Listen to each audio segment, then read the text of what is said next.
What to do if you run out of gas. You are on a long trip and thought you could manage with your tank until the next gas station, until your car sputters and slows down. You have run out of gas. Step 1. Park your car safely. The most important thing to do when your car runs out of gas is to park it safely. Your hazard lights will tell others to be careful around you and that you might need help.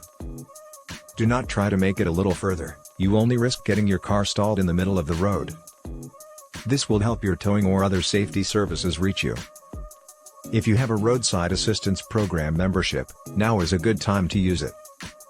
If not, use your phone to find a roadside assistance number or a gas station close by. Remember to stay put while waiting for help. Step 4. Flag someone down for help.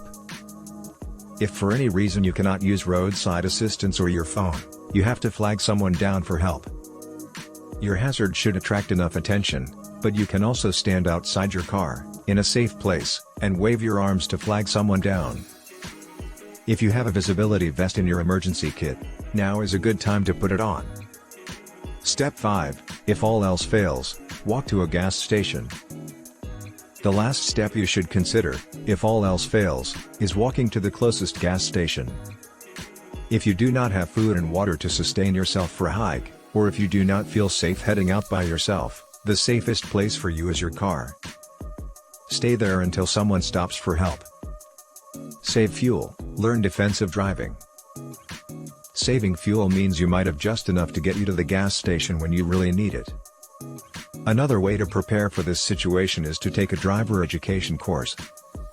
Along with defensive driving techniques, this course covers emergencies, including the importance of an emergency kit.